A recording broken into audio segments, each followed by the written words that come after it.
Un lugar de Bucaramanga es una zona complicada por el microtráfico y todo esto.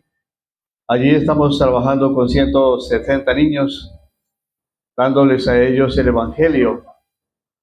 Y tenemos también un espacio para las personas que tienen diferentes problemáticas y estratos espirituales y compartimos con ellos una comida una vez a la semana, los sentamos a la mesa y es un milagro lo que sucede cada vez que están sentados a la mesa para orar por ellos y abrazarles. Y eso ha transformado nuestro ministerio y nuestro trabajo. Lo que tienes que hacer con una persona que está rota, porque hay en todos los lugares y las casas, inclusive de los hogares, personas a las que no parece que no tienen solución, es visualizarlas, es verlas ya puestas en el Señor, ya compuestas. Si no puedes ver más allá de lo que muestran los ojos, va a ser difícil para usted trabajar con ellos. Y creo que Dios ve a la iglesia de esa manera. Dios ve a la iglesia realizada, la ve como un tesoro precioso. Entonces, estar en sintonía con Dios para vernos como Él nos ve es un reto, muy complejo a veces. Tenemos una mirada desde abajo y desde abajo todo es caos. Todo es caos, todo es problema. Cuando se escribe el libro de Apocalipsis, hay persecución, hay desolación, hay todo está mal. Y Juan se siente perturbado. Y hay una palabra de Dios que le dice a Juan, ven y sube aquí y te mostraré las cosas. Lo que hace Dios es decirle a Juan, mira, te voy a mostrar las cosas como yo las veo, no como tú las ves. Y quiero leer un pasaje que va a guiar la conversación en el libro de los Efesios y lo voy a leer en una versión que se llama Traducción Viviente. Me encanta esta traducción, esta versión, porque une la versión 60 tradicional con un poquito de la versión sencilla. Dice el apóstol, a pesar de que estábamos muertos por causa de nuestros pecados, nos dio vida cuando nos levantó a Cristo de los muertos. Dice, es solo por la gracia de Dios que ustedes han sido salvados. Pues nos levantó de los muertos junto con Cristo y nos sentó con Él en los lugares celestiales, porque estamos unidos a Cristo Jesús. De modo que en los tiempos futuros, Dios puede ponernos como ejemplo de la increíble riqueza de la gracia y la bondad que nos tuvo, como se ve en todo lo que ha hecho por nosotros que estamos unidos a Cristo Jesús. Dios los salvó por su gracia cuando creyeron. Ustedes no tienen ningún mérito en eso, es un regalo de Dios. La salvación no es un premio por las cosas buenas que hayamos hecho, así que ninguno de nosotros puede jactarse de que es salvo. Somos la obra maestra de Dios. Y Él nos creó de nuevo en Cristo Jesús a fin de que hagamos las cosas buenas que preparó para nosotros desde tiempo atrás. Efesios 2, 5 al 10. La comunidad viene con la salvación. Ese es un propósito inmediato de Dios, salvar a una persona y entrarla a la comunidad. He cambiado la palabra iglesia por comunidad en mi lenguaje. Me encanta la palabra comunidad porque muestra cosas en común, lo que une a las personas.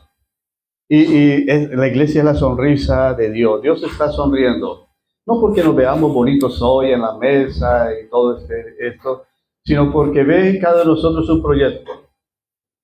Y Dios lo ve realizado aunque nosotros lo veamos incompletos.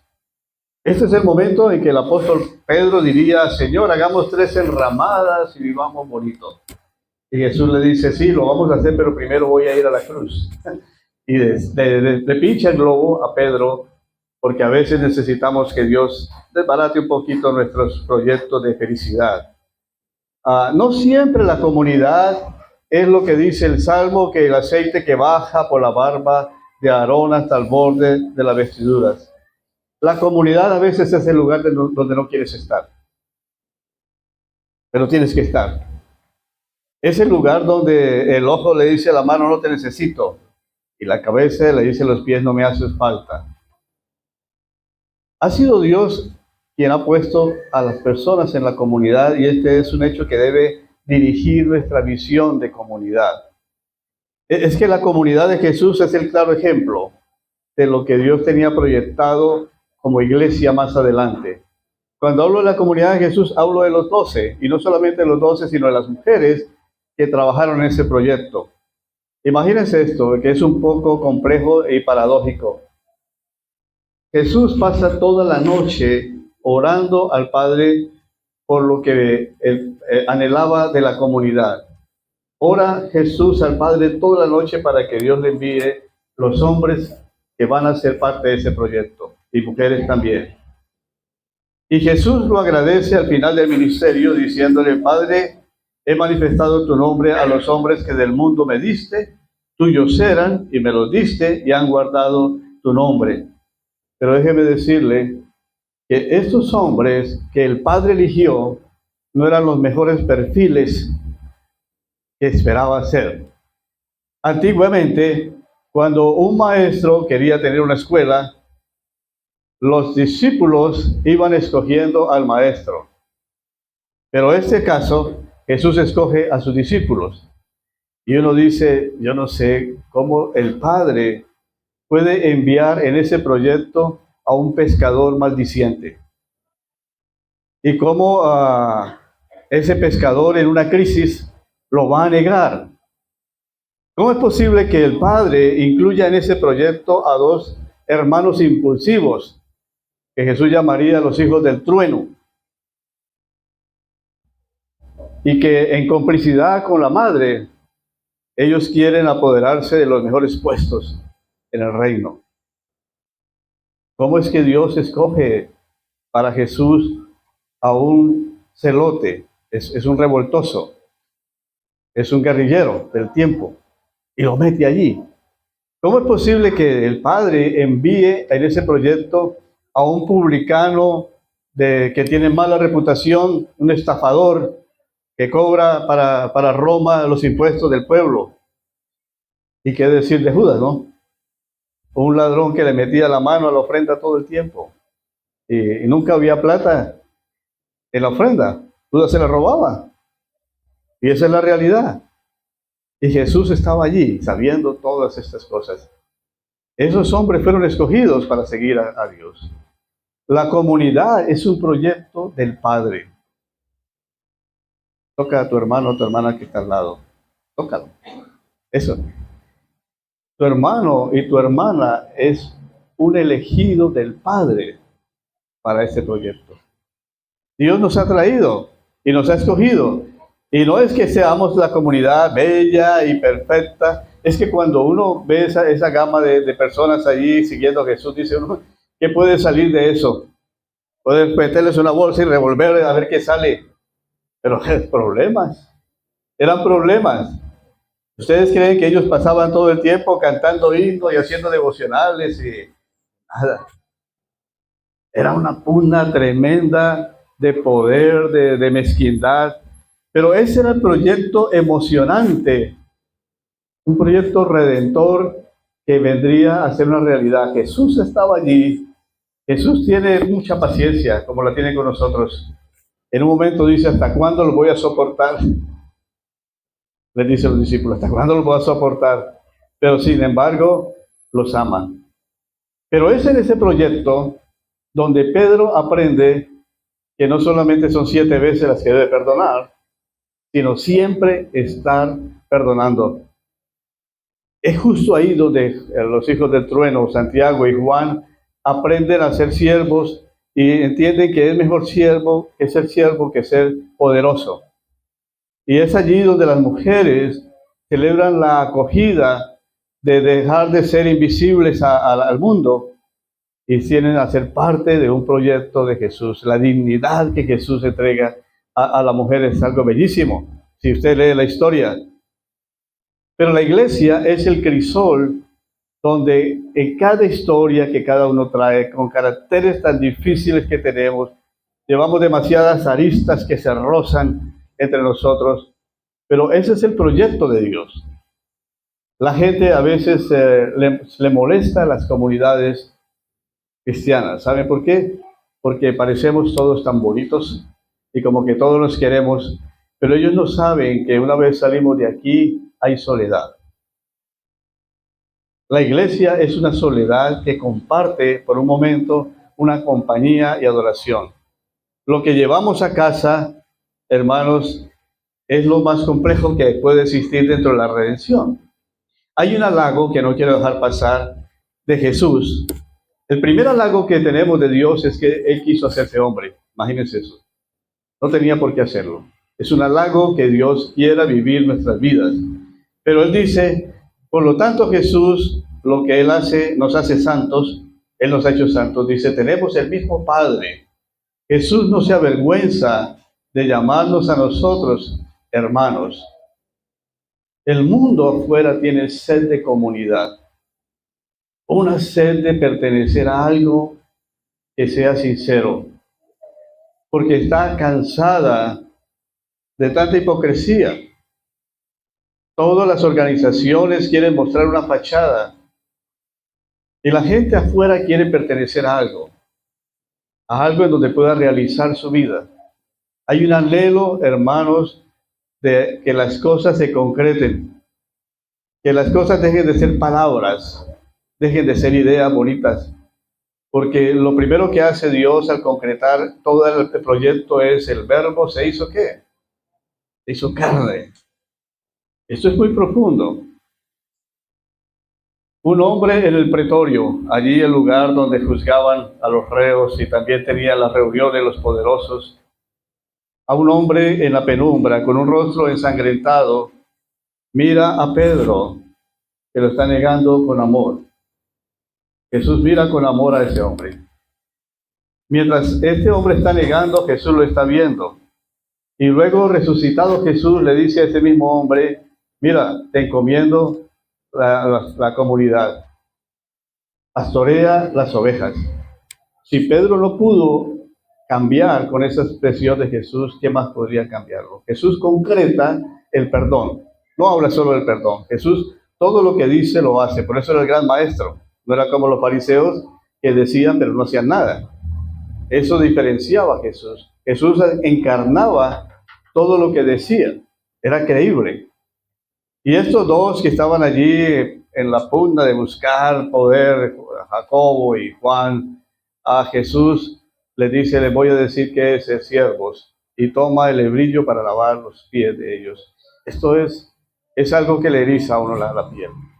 El gran maestro, el creador de todas las cosas, dice la palabra, antes de que Jesús haga eso, sabiendo Jesús que venía del Padre y que volvería a Él y que tenía todo poder, entonces lo que pensábamos que iba a ser algo maravilloso es lavar los pies. Es decir, Jesús dice, nada va a quitar ni a dañar mi dignidad. Yo sé quién soy y ser un esclavo en ese momento no me va a quitar nada. Es algo que nosotros debemos entender cuando tengamos la oportunidad de estar con las personas afuera. Primero debes saber que eres un hijo de Dios y que nada te puede dañar.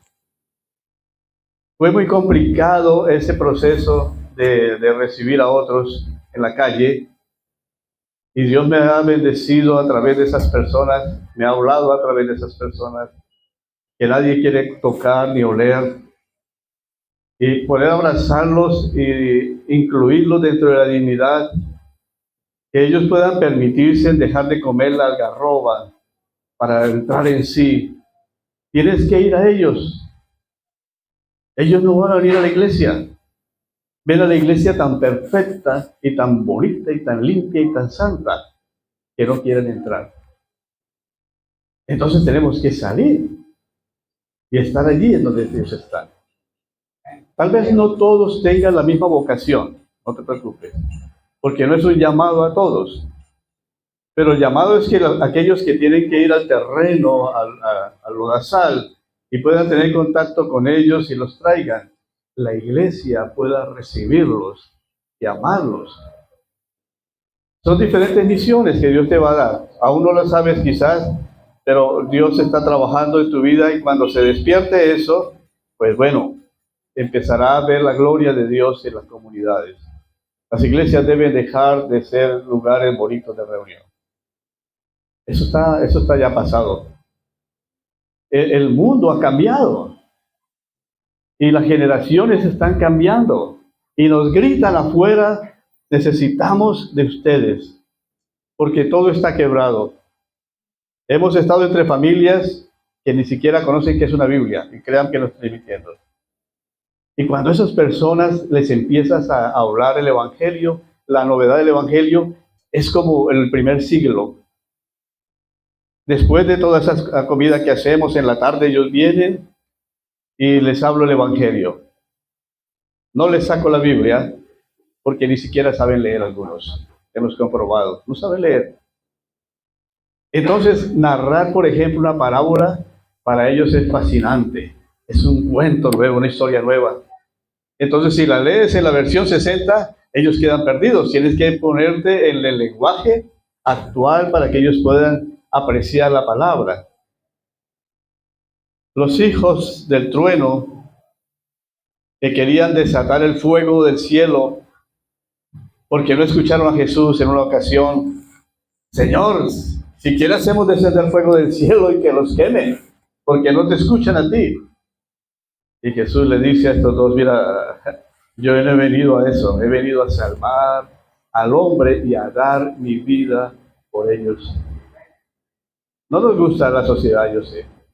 Y quisiéramos condenar a todo el mundo, sea por sus preferencias sexuales, sea porque están rotos por el alcoholismo, o por la droga, o por lo que sea.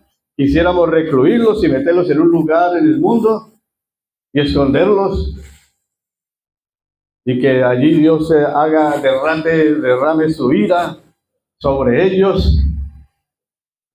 Y Dios dice, no, esos tiempos ya pasaron, ahora es salvar al hombre. Lo que estoy diciendo es que para que una comunidad sobreviva, se desarrolle y crezca, necesita de hombres y mujeres que encarnen a Dios en sus acciones. La iglesia debe volver a los ojos de ese Dios hecho carne y fijar la mirada en las palabras de Jesús, cómo trataba Jesús a las personas, cómo se acercaba a los enfermos, cómo se acercaba a los excluidos, a los oprimidos por el diablo. Cuando Jesús inicia el ministerio, está en la sinagoga, él abre el libro de Isaías y él dice, el Espíritu del Señor está sobre mí, me ha ungido para llevar la buena noticia a los pobres. Me ha enviado a proclamar a los cautivos que sean liberados, que los ciegos vean, que los oprimidos sean puestos en libertad, porque ha llegado el tiempo del favor del Señor. Ese proyecto que dirigió la vida de Jesús es el proyecto nuestro. Jesús lo traslada a la iglesia. Jesús dice a la iglesia, tienes que ir a los pobres, tienes que ir a los oprimidos, a los que están bajo esta maldición de la nostalgia y de la depresión. Tienes que ir a ellos y libertarlos. Esa es la misión de la iglesia, ese proyecto Jesús nos lo trasladó a nosotros. Y olvidar ese proyecto nos puede hacer caer en el riesgo de tener una fe distorsionada, vacía, una fe de palabras nomás.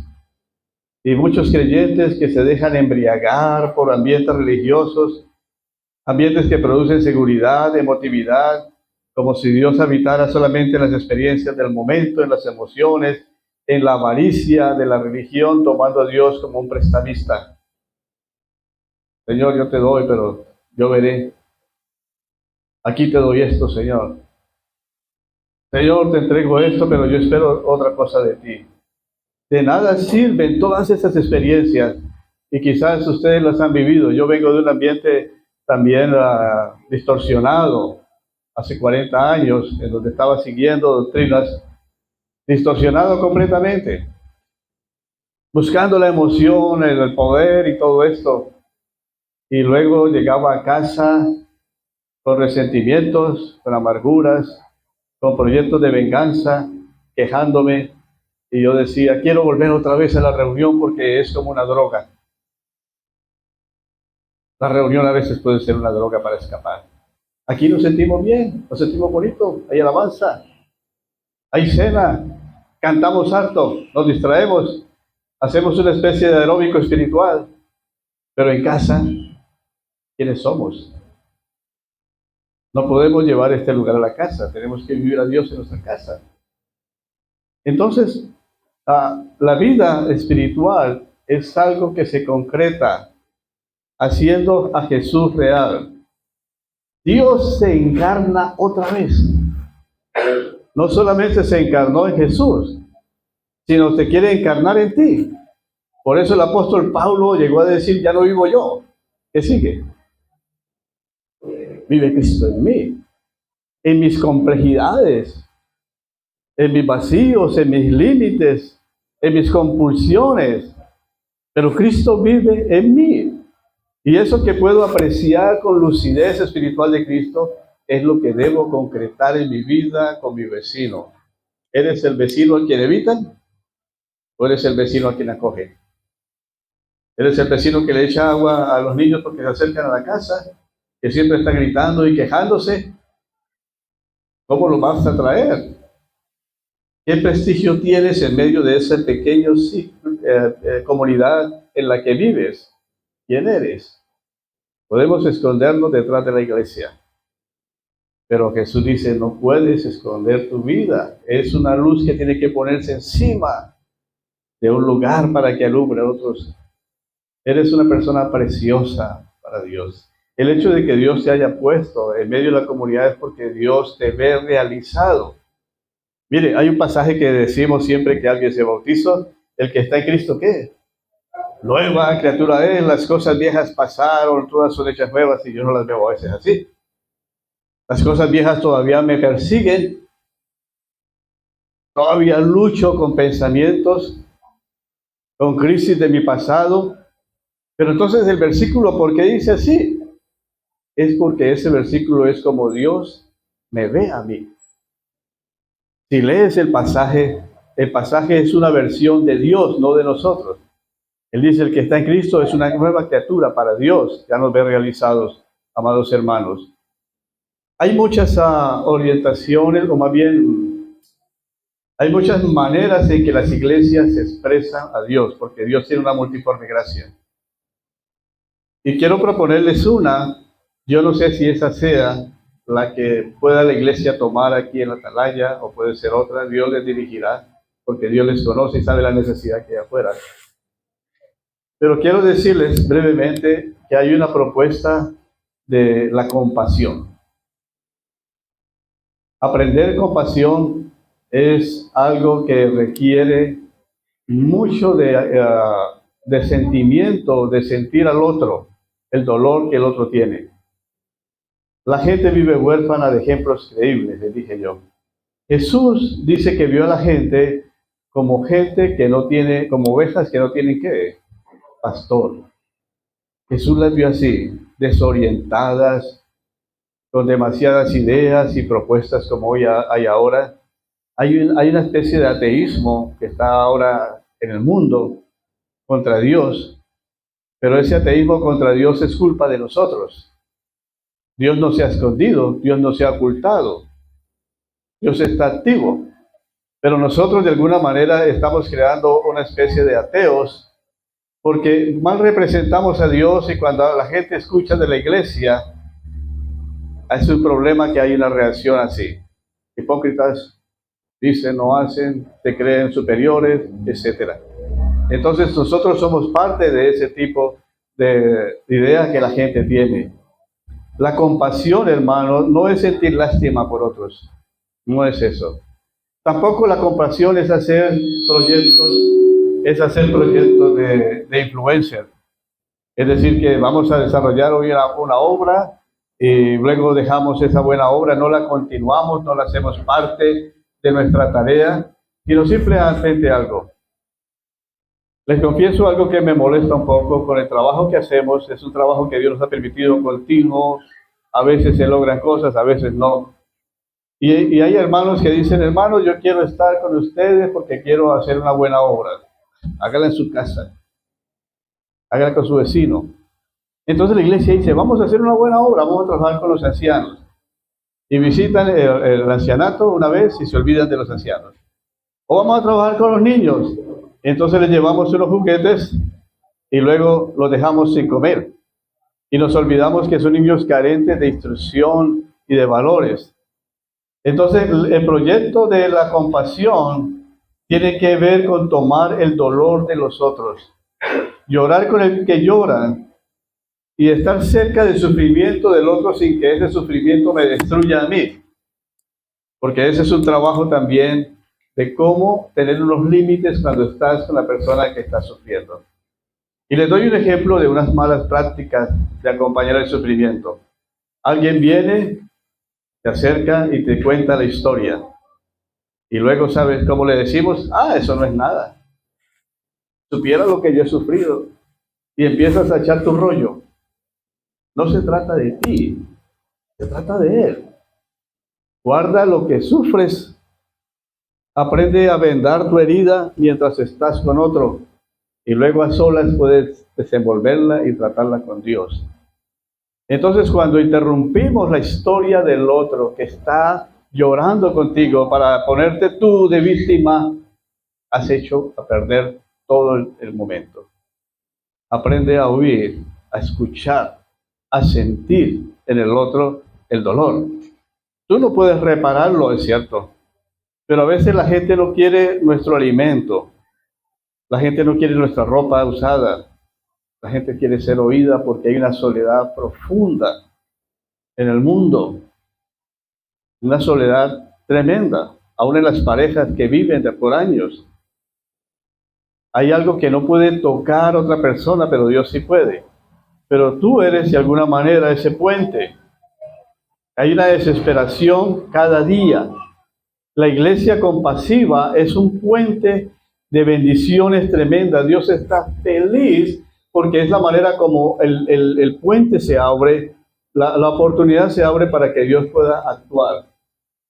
A algunos no les gusta, pero Mateo 25 habla acerca del juicio de las naciones. Así es el título que han puesto. No lo puso Dios, pero lo pusieron los hombres para ayudarnos un poco en este tema.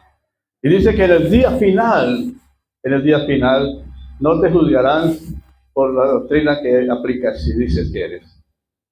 No es la doctrina. ¿Sabe qué nos juzgará? Que tuve hambre y no me diste de comer. Estuve enfermo y no me visitaste. Ese es. Cuando empiezas a obrar en tu vida, no mirando tus propios méritos, como dice el libro, llegas a ser una persona en el que pasa al espacio de Mateo 25, en donde estas personas que están frente al trono dicen, ¿y cuándo te vimos? ¿Han pensado en esa expresión? ¿Y cuándo te vimos? ¿Qué quiere decir eso que cuando te vimos enfermo? Quiere decir que esas personas desarrollaron la compasión de tal manera que no estaban presentes para verse compasivos. El día que creas que eres bueno, dejas de ser bueno. Porque estás fijándote en ti mismo. La compasión de la iglesia tiene que fluir no como un pequeño proyecto, no como chispas en donde tenemos un espacio para hacer algo con la gente. Debe ser total en nuestras vidas, que el bien llegue a meterse en nosotros.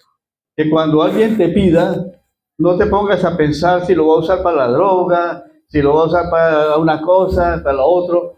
Tú da. Esa es tu esencia. Porque ponemos tantos peros y condiciones para expresar nuestra bondad que ya no es Dios ahí activo. No es Dios activo.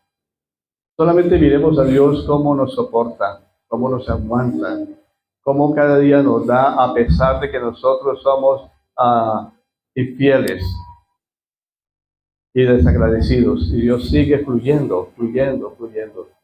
Entonces ese Mateo 25 es la expresión de la compasión que toda iglesia debe tener ahora. Hay personas que tienen más sentido y sensibilidad de compasión. Y creo que en esto las mujeres nos ganan a los hombres. Son más sensibles y lo entendemos. Son más maternales. Para ellas saben que es algo que fluye desde su vientre. A los hombres no nos dicen que debemos aprender a respetar a la mujer. Dicen que debemos aprender a amarla. Que los hombres no sabemos amar. La mujer tiene el amor en sus propios vientres, en sus propias acciones. No hay que enseñarle a una mujer a amar. Y como las mujeres son tan empoderadas, usando una palabra moderna, entonces Dios les dice, tienen que aprender a respetar. Es un fluido, fluye Dios a través de el manejo que hace de nuestras vidas. La compasión no nace desde un lugar de comodidad. Jesús dijo, he venido a dar la vida, no mis palabras. Y dar la vida es salirnos de esa zona de confort y comodidad con la que a veces vivimos. Saulo, que era un fariseo, contradictor, perseguidor de la iglesia, entendió esa gracia de ese encuentro singular con Cristo. Pablo disfrutaba encarnar a Jesús. Él decía, ya no vivo yo, vive Cristo en mí. Y eso no es solo una expresión romántica y cliché de los cristianos, es el camino o es el proyecto de Dios para nosotros. Finalizo con esto. El fragmento inicial del que leí al comienzo. En los tiempos futuros, Dios puede ponernos como ejemplos de la increíble riqueza de la gracia y la bondad que nos tuvo, como se ve en todo lo que ha hecho por nosotros que estamos unidos en Cristo Jesús. La iglesia es lo más bello, lo más valioso para Dios, lo más hermoso, es el proyecto realizable de hombres y mujeres que llegamos a esta situación quebrados, con historias, con traumas, con abusos. Y el hecho de que Dios nos ponga juntos aquí como si fuéramos una familia, siendo a veces extraños, es que es un milagro que no se obra en ningún tipo de comunidad, que usted llegue a un lugar y sea abrazado por otro con amor. La acogida es el punto de partida de evangelismo. ¿Cómo evangeliza la iglesia? Con la acogida. Una iglesia amorosa, que le da una bienvenida sincera al otro, que lo abrazan. En esto nos ganan a nosotros los alcohólicos anónimos. Cuando un alcohólico anónimo deja de asistir y recae y vuelve al lugar, allá a los salones, ¿saben cómo lo reciben? ¡Oh, volviste! Bienvenido, te estamos esperando. Pero espere que usted deje de venir a la iglesia 2 meses a ver cómo lo reciben. Mira, en el puesto, ahí estaba esperándote el puesto. Qué bueno que viniste por aquí y le echas 2 o 3 sátiras. Y él dice, no me siento acogido. La iglesia es la acogida, el abrazo de Dios. El hijo pródigo finalizará su historia convirtiéndose en el padre. No podemos ser hijos pródigos que todo el tiempo nos victimizamos. En algún momento maduramos y crecemos y nos convertimos en el que da la acogida.